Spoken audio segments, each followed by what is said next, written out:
안녕하세요. 체육쌤입니다. 자, 온라인 수업 시간이고요.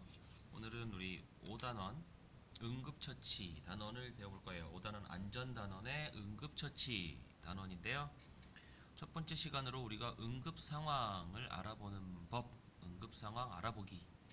자, 어떤 상황이 응급상황인지, 그리고 응급상황이 된다면 우리는 어떻게 행동을 해야 되는지, 그런 것들 먼저 알아보고요.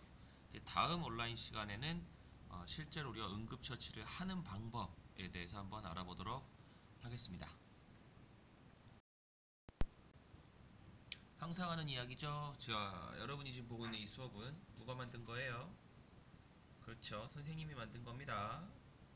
저작권이 선생님한테 있다는 것 절대 잊지 말아주시기 바래요. 수업을 시작하기 전에 항상 바른 자세, 올바른 마음가짐 준비하시기 바랍니다. 체육 교과서가 있다면 체육 교과서를 꺼내서 함께 보는 것도 좋을 것 같아요. 체육 교과서도 한번 꺼내 보세요. 자, 그럼 지금부터 수업을 시작하겠습니다.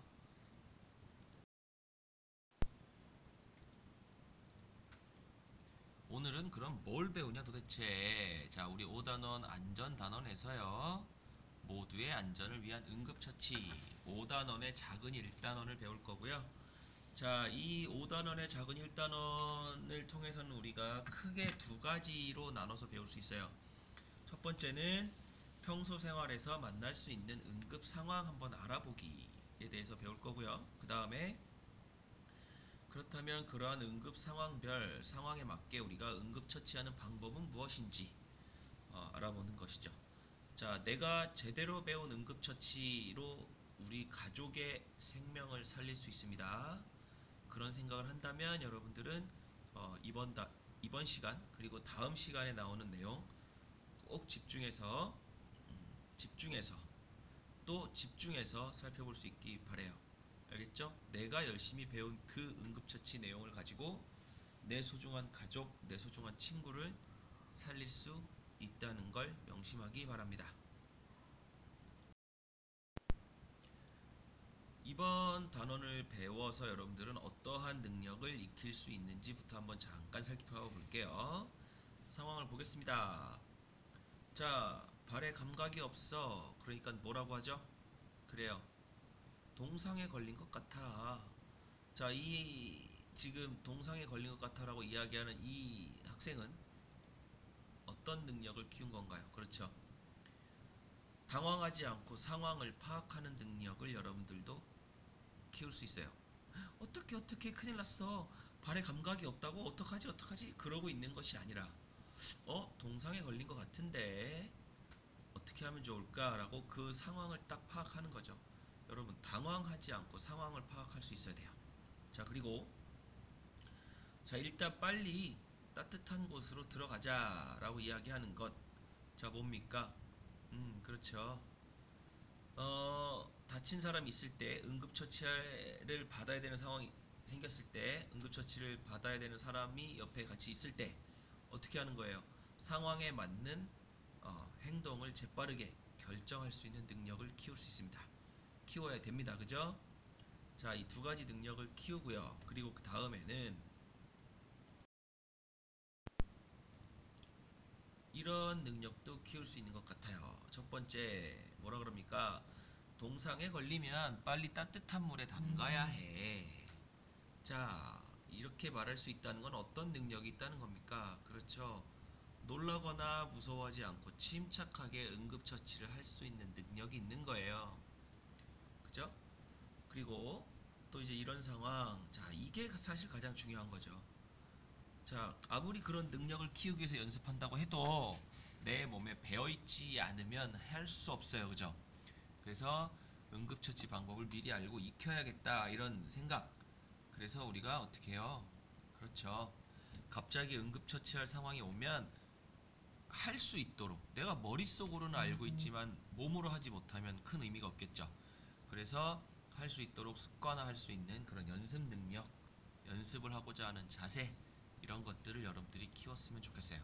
특히 선생님하고 같이 이렇게 배우고 나서 그런 일이 없는 게 가장 좋죠, 사실은. 내가 어떤 굉장히 급박한 상황에서, 긴박한 상황에서 응급처치를 해야 될 일이 생긴다.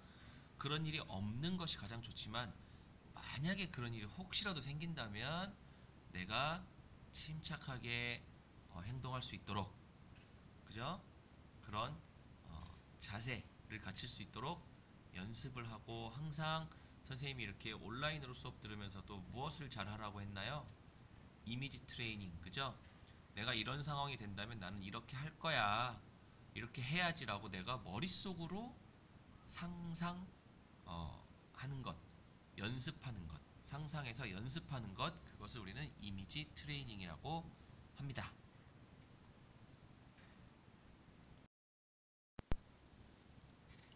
그러면 이제 우리가 평소에 좀 쉽게 접할 수도 있는 그런 응급 상황들이 뭐가 있는지 한번 살펴보도록 하겠습니다. 자, 이게 여러분들이 이렇게 주로 친구들이랑 이제 뛰어놀죠. 뛰어놀다가 다치는 경우가 종종 있습니다. 다쳤을 때 응급처치 해야겠죠. 자, 어떤 상황들이 있는가?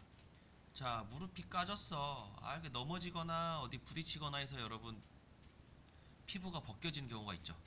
그런 경우가 있고요. 두 번째, 이렇게 뭐 관절 부분을 돌리다가 어깨가 아파 라고 갑자기 빠지는 경우가 있어요. 그 다음, 가슴이 답답해 어지러워 이런 경우도 있을 수 있고요.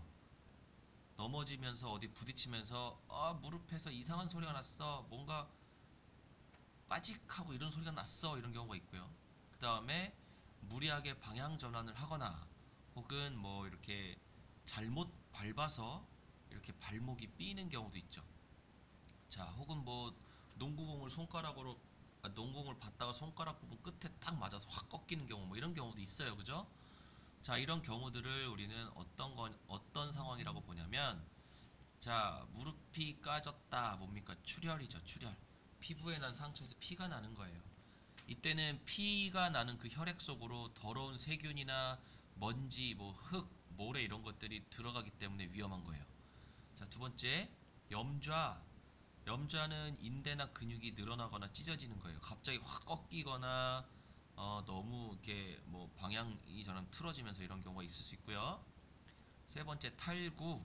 탈구는 뼈가 관절에서 빠져버린 상태입니다. 손이 덜렁덜렁 빠져요. 자, 그 다음 골절. 골절은 뼈가 부러진 상태죠. 뼈가 부러지면서 빠직하거나 빠각 이런 소리가 나요. 자, 이랬을 때 위험한 건 뭐냐면, 뼈가 굉장히 심하게 부러지거나 날카롭게 뾰족하게 부러진다면 주변에 있는 신경, 주변에 있는 혈관을 건들 수가 있어요. 그럴 경우에 굉장히 위험합니다. 자, 그리고 쇼크 상태. 놀라서 너무 심하게 놀라거나 너무 충격을 먹거나 해서 머리가 어지럽고 심리적으로 굉장히 불안한 상태가 생길 수 있죠. 자, 이런 경우들 우리가 종종 볼 수 있는데요. 사실은 이런 경우는 그래도요, 우리가 이렇게 어떻게라도 응급처치하고 치료하면 어, 나을 수 있잖아요. 그런데 중요한 게 뭐냐면 바로 이거예요. 심정지 상태. 자, 이것이 왜 이렇게 중요하냐면, 심장이 멈춰버린 거잖아요. 심장이 멈춰버리면요, 여러분, 생명의 위협이 됩니다. 빨리 바로 심장을 다시 뛸 수 있도록 심폐소생술을 제대로 하지 않으면 그대로 사망에 이르거나 혹은 뇌사 상태에 빠질 수가 있어요. 뇌가 이렇게 기능을 하지 못해서 식물인간처럼 누워있는 그런 경우가 생길 수가 있죠. 그래서 다음 시간에 배우는 심폐소생술, 이것은요 여러분, 진짜 꾸준히 내가 평상시에 계속해서 연습을 함으로써 심폐소생술을 해야 되는 상황이 왔을 때 바로 내가 그 옆에 있는 나의 소중한 사람을 살려야겠다, 이런 자세가 되어 있어야 됩니다. 알겠죠? 굉장히 심정지 상태는 아주 큰 위험에 빠질 수 있는 상태다라는 것 기억하시기 바래요. 그럼 우리가 그런 응급처치를 해야 될 상황이 되면 무엇을 해야 되느냐? 일단 첫 번째 뭐예요? 상황을 파악해야겠죠. 당황하지 마세요. 어떻게 큰일 났어 큰일 났어 이게 아니에요.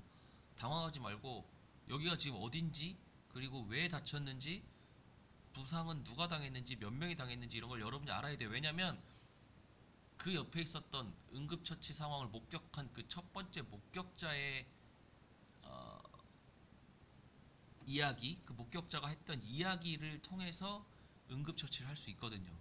굉장히 중요한 거예요. 구급대원들이 왔을 때 이 사람 어디서 어떻게 다쳤나요? 저기 위에서 어 뭐죠? 미끄럼틀, 그 미끄럼틀 위에서 놀다가 떨어졌어요. 라든지 아니면 달려가다 앞으로 넘어졌어요. 라든지 그런 상황들을 알아야 돼요. 그래야 그 구급대원들이 왔을 때 그 다친 사람이 어떤 상태로 다쳤는지, 어디가 가장 위험한 상황인지를 알 수 있거든요. 자, 그 다음 신고해야죠. 신고해야 되는데요. 내가 직접 신고를 할 수 없다. 그럴 때는 주변의 어른들한테 도움을 요청해야 돼요. 근데 여러분, 가장 가까운 곳에 있는 사람에게 요청을 하세요. 예를 들면 이런 거죠. 여러분이 운동장에서 친구들과 놀다가 우리 친구가 다쳤어요. 근데 지금 우리 5학년 친구들은 4층, 5층에 있잖아요. 우리 담임 선생님 만나야 된다고 4층까지 막 뛰어오면 안 돼요. 그러면 늦어요. 어떻게 해야 됩니까? 가장 가까운 1층 보건실로 뛰어가야죠. 뛰어갔는데 만약에 보건 선생님이 잠깐 어디 출장을 가셨다 안 계신다 그러면 어디로 가야 됩니까? 교장실로라도 가야 돼요. 1층에 교장실, 1층 옆에 교장실 옆에 어디에요? 행정실, 이런 곳이라도 가서 도와주세요, 신고해주세요 해야 됩니다. 알겠죠? 가장 가까운 곳으로 가세요. 그 다음 응급처치를 해야 되는데요. 무리하게 내가 제대로 모르는데 막 함부로 하려고 하지 마시고 일단은 그 환자의 의식 상태를 확인하세요. 그러면서 119를 좀 기다려야 됩니다. 의식 상태, 이 사람이 의식이 있는지 없는지 확인하는 법, 어떻게 해야 되는지 한번 볼까요? 이렇게 놀다가 뭐 어디 부딪히거나 부러지거나 떨어지거나 해서 다쳐서 지금 누워있는 사람이 있다. 그럼 의식을 확인해야겠죠. 일단은 피부와 체온 상태를 확인해 보세요. 이렇게 이마에 대거나 혹은 뭐 볼 이렇게 만져봤는데 너무 차갑다. 큰일 났다. 그럼 이 사람은 지금 혈액순환이 안 되나 보다. 이렇게 확인할 수 있어야 돼요. 근데 피부가 그래도 어, 원래 그 평상시와 비슷하다. 그러면 다행히 의식은 있는 거라고 볼 수 있어요. 그리고 숨을 한번 들이쉬고 내쉬어보세요 했을 때 숨을 쉰다. 그러면 의식이 있는 거예요. 그리고 뭐 고개를 좌우로 움직여 보세요. 어깨를 살짝 움직여 보세요. 팔과 손을 움직여 보세요. 다리와 발을 한번 움직여 보세요. 이렇게 이야기를 했는데 그 반응을 보인다. 그럼 의식이 있는 겁니다. 그런데 이렇게 해봤더니 의식이 없더라. 그럼 뭘 확인해야 되냐면 A, B, C 확인해야 돼요. A, 맨 처음 뭡니까? 에어웨이, 그죠? 기도, 숨 쉬는 길이 열려 있는지 확인해 봐야 돼요. 이 사람이 콕 막혀 있다 이런지, 숨은 지금 안 쉬어진다 이런 거 확인해야 되고요. 그리고 숨을 쉬고 있는지, 뭐예요? breathing, 이거 확인해 봐야 돼요. 그죠? B, 숨을 쉬고 있는지, 호흡을 하는지 확인해 봐야 되고요. 그 다음 circulation, 뭡니까? C, 순환이 되는지. 손끝, 발끝을 만져봤더니 너무 차가워. 그럼 어떻게 되는 거예요? 지금 이 사람이 그쪽으로 혈액이 잘 안 가고 있는 거예요. 그래서 이런 혈액순환 확인해 봐야 되고요. 자, 이렇게 해서 확인하고 나서 옆에 있는 다른 사람에게 부탁을 했죠. 119 신고해 주세요 했을 거 아니에요. 신고할 때 그 요령도 알아야겠죠. 자, 지금 저는 누구고요. 그리고 여기 사고는 어떤 사고가 났고요. 이렇게 다 이야기하는데요. 정확한 장소를 알려줘야 되는 거예요. 그래야 거기로 빨리 구급대원이 도착할 수 있죠.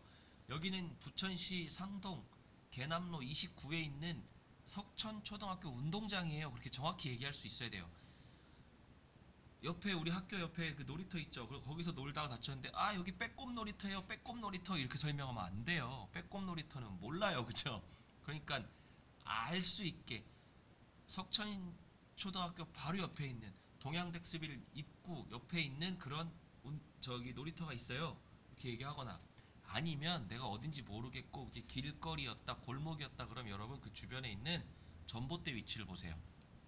그래서 0221 G093 전봇대 바로 옆이에요. 그러면 거기를 그 119에서 확인할 수 있습니다.